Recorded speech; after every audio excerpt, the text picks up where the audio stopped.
Rota 66. Que o mundo tem três tipos de pessoas: as que deixam as coisas acontecer, as que fazem as coisas acontecer e aquelas que perguntam o que aconteceu.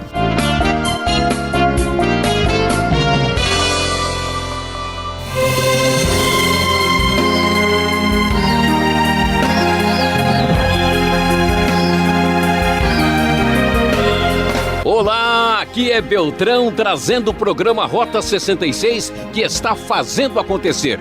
Você já sentiu ciúmes? Teve inveja de alguém? E aquele olho grande nas tuas coisas, hein? Hoje, na aula do professor Luiz Saião, vamos tratar desse assunto.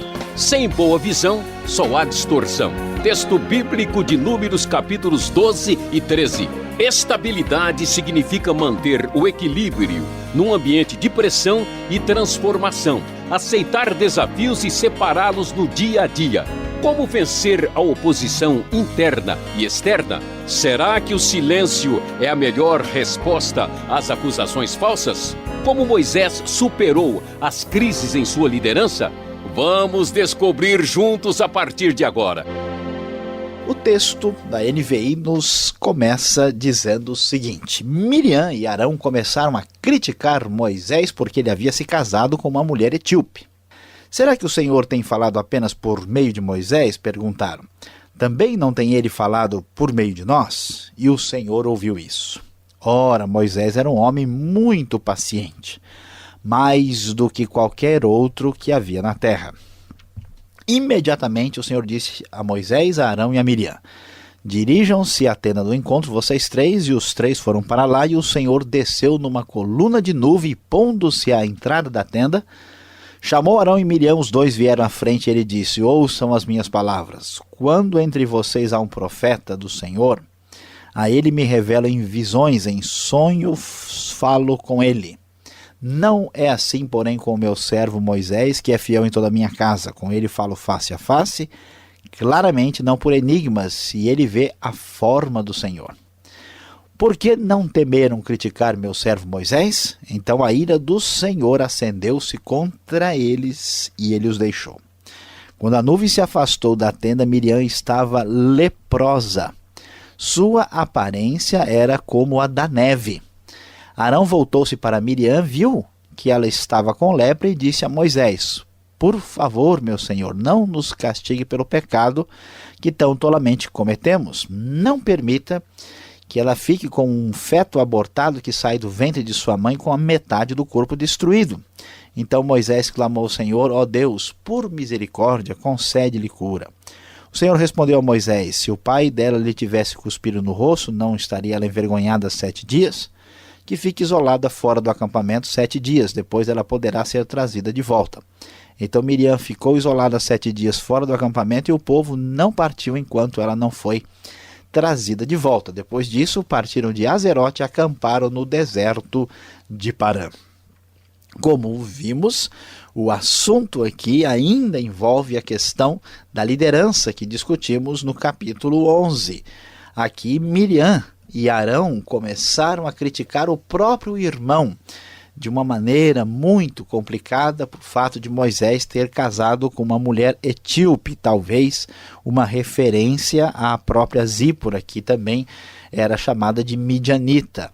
E então, diante disso, Deus traz uma espécie de repreensão muito séria contra a atitude dos dois que questionaram a liderança de Moisés, que havia sido concedida por Deus com bastante clareza. Assim, Miriam ficou doente de lepra, uma doença de pele muito séria, e ficou afastada até que se completasse o período para que ela recebesse a sua cura. A perspectiva, a visão que ela e Arão, que os dois tiveram em relação à liderança, em relação ao trabalho do povo de Deus por meio de Moisés com o povo de Deus, foi uma visão distorcida, uma visão absolutamente incorreta. E prosseguindo o capítulo 13, o povo então já está começando a se aproximar cada vez mais da terra de Canaã, e eles vão ter uma missão de reconhecimento da terra. A perspectiva de Miriam e Arão estava completamente equivocada. Vamos ver os homens que vão em missão de reconhecimento, que tipo de perspectiva eles apresentam. E o Senhor disse a Moisés, conforme vemos na NVI: envia alguns homens em missão de reconhecimento à terra de Canaã, terra que dou aos israelitas. Envia um líder de cada tribo dos seus antepassados. Assim Moisés os enviou do deserto de Parã, conforme a ordem do Senhor. Todos eles eram chefes dos israelitas. E aí vem a lista dos 12 diferentes líderes de cada tribo que foram para lá. Quando Moisés os enviou para observar em Canaã, disse o seguinte para eles: subam pelo Negueb e prossigam até a região montanhosa. Vejam como é a terra e se o povo que vive lá é forte ou fraco, se são muitos ou poucos. Se a terra em que habitam é boa ou ruim, se as cidades em que vivem são cidades sem muros ou fortificadas, se o solo é fértil ou pobre, se existe ali floresta ou não. Sejam corajosos, tragam alguns frutos da terra. Era a época do início da colheita das uvas. Eles subiram e observaram a terra desde o deserto de Zin até Reob, na direção de Lebo-Amate. Subiram do Negueb e chegaram a Hebron, onde viviam Aimã, Sesai e Talmai, descendentes de Enaque. Quando chegaram ao vale de Escol, cortaram um ramo do qual pendia um único cacho de uvas. 2 deles carregaram o cacho, pendurado numa vara. Colheram também romãs e figos. Aquele lugar foi chamado Vale de Escol por causa do cacho de uvas que os israelitas cortaram ali. Ao fim de 40 dias, eles voltaram da missão do reconhecimento daquela terra.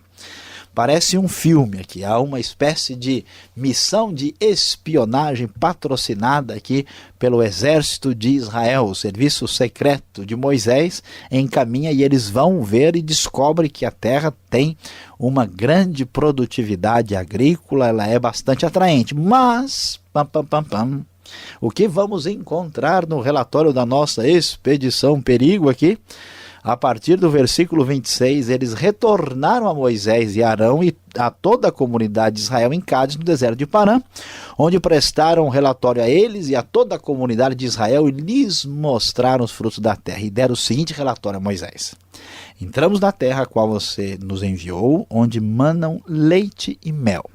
Aqui estão alguns frutos dela, mas o povo que lá vive é poderoso, e as cidades são fortificadas e muito grandes. Também vimos descendentes de Enaque.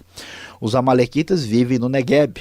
Os hititas, os jebuseus e os amorreus vivem na região montanhosa. Os cananeus vivem perto do mar e junto ao Jordão. Então Caleb fez o povo calar-se perante Moisés e disse: subamos e tomemos posse da terra. É certo que venceremos. Mas os homens que tinham ido com ele disseram: não podemos atacar aquele povo, é mais forte do que nós. E espalharam entre os israelitas um relatório negativo acerca daquela terra. Disseram: a terra para a qual fomos em missão de reconhecimento devora os que nela vivem. Todos os que vimos são de grande estatura. Vimos também os gigantes, os descendentes de Enaque, diante de quem parecíamos gafanhotos, a nós e a eles. Meus queridos ouvintes aí do Rota 66, veja que coisa surpreendente.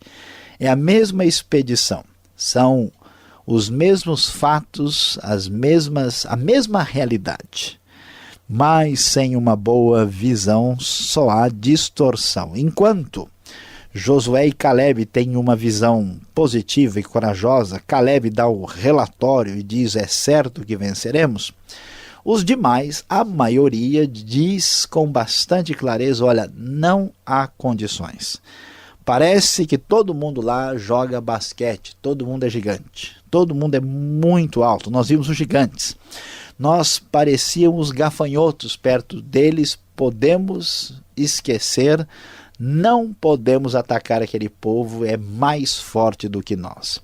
Sabemos que qualquer coisa para ser de fato feita na vida precisa ser feita com uma visão correta e adequada. Vimos que o problema de Miriam e Arão, no começo, no capítulo 12, foi começar a ver Moisés com outros olhos, uma visão distorcida, uma visão preconceituosa, invejosa e ciumenta. E isso trouxe sérios problemas para a vida deles. A mesma coisa acontece com os homens enviados na missão de reconhecimento. Uns veem a vitória do Senhor, outros veem o tamanho dos gigantes do inimigo. Aqui nós temos uma grande lição que vai ser desenvolvida e vai prosseguir pelo livro de Números. É muito importante prestar atenção naquilo que está direcionando a sua visão. Você aí que nos ouve agora, exatamente, no rádio ligado ou através da internet, qual é o fator que determina a sua visão? Por que você está vendo as coisas do jeito que você vê? Lembre-se, sem uma boa visão, só há distorção. É muito importante aprender esta lição.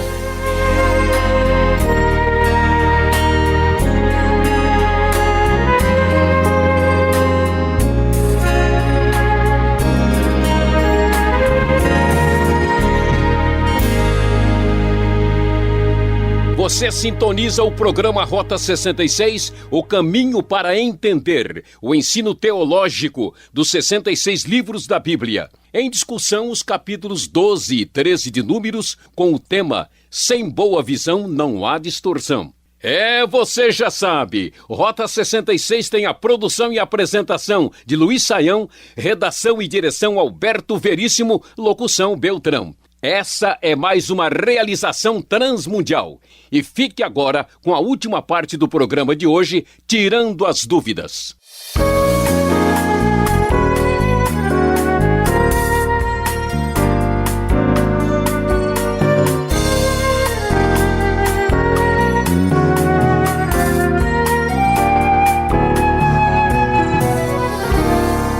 Muito bem, chegamos agora na segunda parte do programa, aquela dinâmica diferente que você gosta de acompanhar. Um bate-papo aqui com o professor Luiz Saião, hoje em Números 12 e 13. Sem boa visão não há distorção. E eu quero saber por que o problema com a mulher de Moisés. Arão e Miriam, Arão, eles eram racistas, eles tinham algum problema familiar que não foi discutido na hora, ou esse problema veio à tona devido a outras circunstâncias, professor? Olha, Alberto, é uma coisa interessante. O que está acontecendo aqui? Deus está levando o povo finalmente para a grande conquista, cumprindo aquilo que ele tinha prometido lá no passado para Abraão. Então o povo já está aí, né? Nós temos a descendência que cresceu, eles têm bênção e agora estão indo para a terra. De repente, a maior dificuldade para receber a terra é o próprio povo. Eles começam a criar problema, confusão e complicação. E aqui, olha que coisa mais assustadora, não só o povo, mas a liderança. Então nós tivemos um problema de liderança no capítulo anterior, né, quando Moisés estava sobrecarregado. Agora, os assessores imediatos, Miriam e Arão, na verdade irmãos de Moisés, é que começam a criticar Moisés de maneira incorreta e injusta, certamente por uma razão de inveja e de ciúmes. E olha só, a primeira coisa, pastor Alberto, e o nosso ouvinte da Transmundial, a primeira coisa que alguém faz quando critica uma pessoa injustamente é procurar alguma coisa de diferente dele. Moisés já havia se casado com Zípora. Vamos lembrar, Zípora não era originalmente israelita. Ela era midianita, né? O Jétro era sacerdote de Midian. E talvez ela fosse até mais morena, bem mais morena, talvez até assim, quase mulata, a gente não sabe, né? Isso lá na Etiópia, né? Isso, naquela região é possível, mas esse é um problema, uma doença da sociedade de hoje. Naquele tempo, essa questão da pessoa ter uma pele mais ou menos clara não era, né? Problema como se tornou na sociedade ocidental por problemas de outra natureza.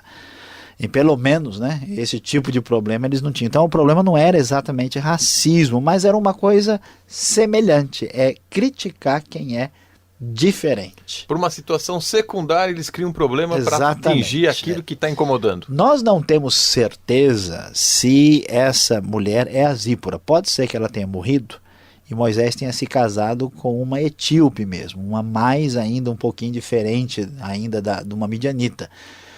O que teria, vamos dizer assim, dado motivo para a crítica. Por isso, vamos assim dizer, Deus pegou tão pesado. Miriam, né, que parece ter sido a articuladora principal do movimento aqui, né, junto com Arão, ela é que recebeu a punição maior, explícita. Ela pegou uma lepra, vamos assim dizer. Na verdade, é uma doença de pele, podia ser até um câncer mortal, né, que atingiu a pele. Parece que o negócio foi feio pela descrição que o texto apresenta, e Moisés intercedeu e ela foi curada. Mas isso mostra para a gente um negócio muito sério, é que a liderança estabelecida por Deus, ela tem que ter bom senso, tem que seguir os princípios de Deus, mas é sério, toda pessoa, bastante atenção para o nosso ouvinte aí, toda pessoa que cria problema em igreja, que se revolta contra a liderança sadia, essas pessoas não têm ideia do que elas estão fazendo. Elas estão destruindo, prejudicando uma obra, né? Infelizmente tem gente que inclusive não consegue parar em lugar nenhum. Onde vai, traz problema, nunca soma, sempre prejudica, divide e complica. Isso é muito sério. E aqui nós vemos um exemplo claro que a Bíblia diz que os próprios parentes próximos de Moisés se levantaram contra ele e foram severamente punidos por Deus, porque isso representa um perigo para toda a obra. O problema não é a pessoa, né? Mas aquilo que está por trás. Então todos nós devemos orar para que a gente não seja uma pedra de tropeço na expansão do reino. Mas justo com Moisés, uma pessoa tão especial, que fez tanto pelo povo, mas o curioso é que no verso 3 do capítulo 12 aqui de Números, ele mesmo se auto-intitula manso, né? Era o varão Moisés muito manso, como diz aqui a minha versão. Ora, não foi Moisés mesmo que escreveu Números, o Pentateuco, né? Os 5 primeiros livros da Bíblia, e agora mesmo ele ele faz a sua autobiografia aqui? Bom, pastor Alberto, assim não vale, não brinco mais. Tá bom. Você fica fazendo pergunta muito difícil assim. Não, veja, vamos lá, vamos encarar mais essa, porque é verdade, temos que ver. O Moisés era um homem muito paciente, né, o sentido dessa palavra. É verdade que toda a história ligada ao Pentateuco tem origem em Moisés, mas muitos estudiosos estranharam exatamente isso. Aliás, no livro de Números, Moisés sempre é descrito na terceira pessoa. Sempre se fala de Moisés como ele fez isso, ele era assim. Isso sugere, alguém pode até pensar, não, talvez seja um artifício literário. Mas a dificuldade disso é o fato de que, assim, Moisés estaria elogiando-se a si mesmo, né? Moisés está dizendo, eu sou o cara mais humilde da terra, né? Então é meio esquisito. Por isso que os estudiosos acreditam que a tradição, a história, muitos defendem essa posição, tem origem em Moisés, é antiga, mas que vamos dizer, o trabalho literário final do texto talvez tenha acontecido mais tarde, depois da época da monarquia. A gente não tem certeza absoluta. Até hoje os estudiosos estão tentando definir essa situação, mas isso possibilita, né, o que é importante é de saber que isso é palavra de Deus e que Moisés teve o papel preponderante na elaboração dessa história que percorreu o tempo, mas permite a possibilidade de uma redação posterior, atualizada, devidamente organizada para que ela fosse adequada para o povo, né, compreender a sua própria história. Bom, já que nós falamos do homem paciente aqui, agora você vai explicar para nós o versículo 8. Moisés viu a forma de Deus, falava boca a boca com Deus.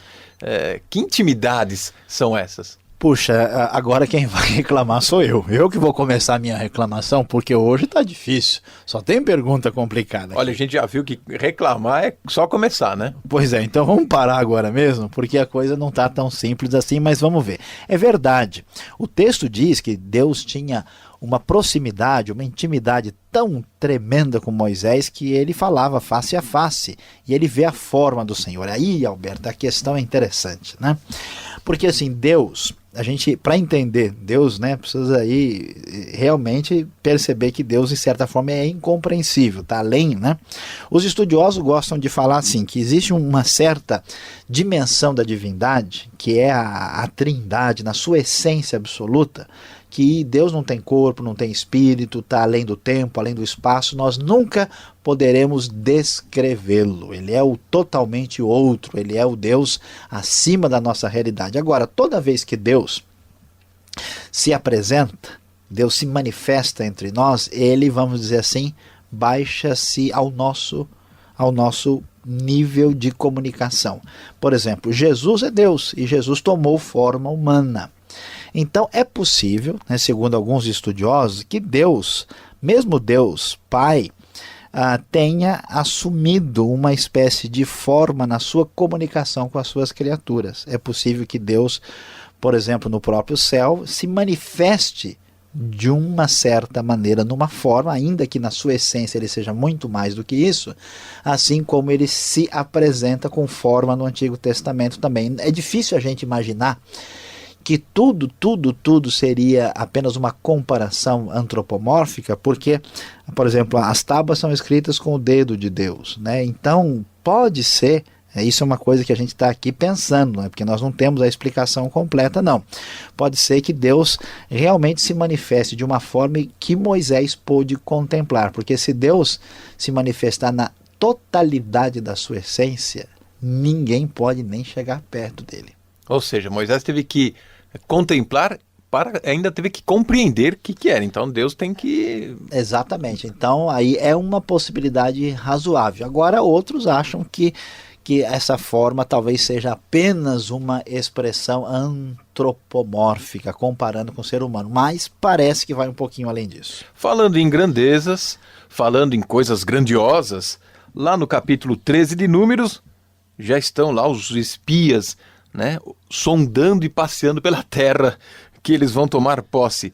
Era assim mesmo, uvas enormes, homens gigantescos, que terras de gigante era esta aqui que eles estavam vendo? A gente pode tomar isso num sentido literal, ou Moisés aqui está sendo muito, ou Josué aqui está sendo muito otimista sobre o que vem?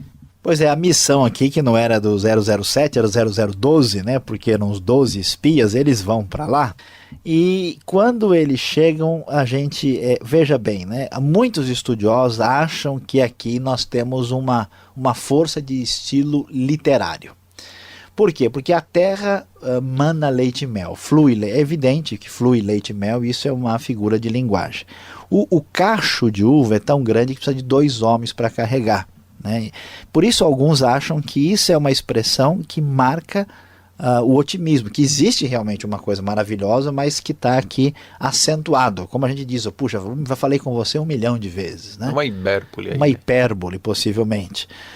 E ao mesmo tempo, o pessoal fala, a gente parecia gafanhoto perto dos homens, como se os homens tivessem, né, 6 metros de altura, não dá. Por exemplo, o Golias, o famoso Golias, tinha 2,90 pelas medidas, então eles eram gigantes. Mas o que o texto mostra pra gente? Que dependendo de que apito a pessoa toca, ele muda a direção. Como o pessoal está morrendo de medo, não quer ir, eles transformaram os homens altos assim em seres quase chegando às nuvens, né? E então mostrando que o texto está focalizando a diferença da visão. Então existe um quê de literalidade e realidade, mas está trabalhada a partir da visão. Por isso que a gente tem que prestar atenção muito bem quem fala e motivado pelo quê. Alguém cheio de medo e alguém cheio de fé vão apresentar naturalmente discursos distintos. E Josué e Caleb, como conhecia o povo, sabia que era um povo faminto, né? Já pegou eles pelo estômago, né? Pois é, uma uva desse tamanho, imagina só, né? Muito obrigado, Sayão, pela explicação. Você fica ligado, vem agora a aplicação do estudo para você.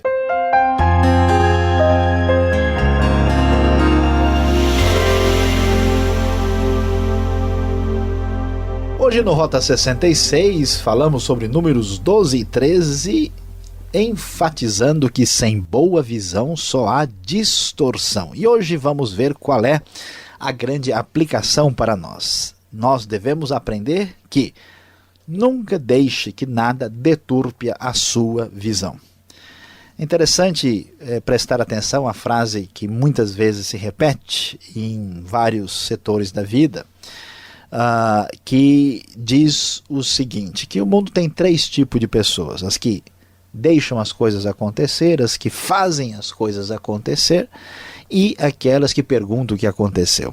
O povo de Deus fez acontecer pelo poder de Deus, mas isso só foi possível porque eles tinham a visão correta. Como está a sua vida? Você está perguntando o que aconteceu? Você está só cheio de temores, incapaz de realizar nada? Aqui a grande vitória, a grande promessa de Deus só era possível por meio de pessoas que tinham fé e podiam ver adiante. Não deixe, tire isso diante do seu rosto, tire isso que tapa a sua visão, nunca permita que nada deturpe a sua visão para que você possa aprender com esta grande lição.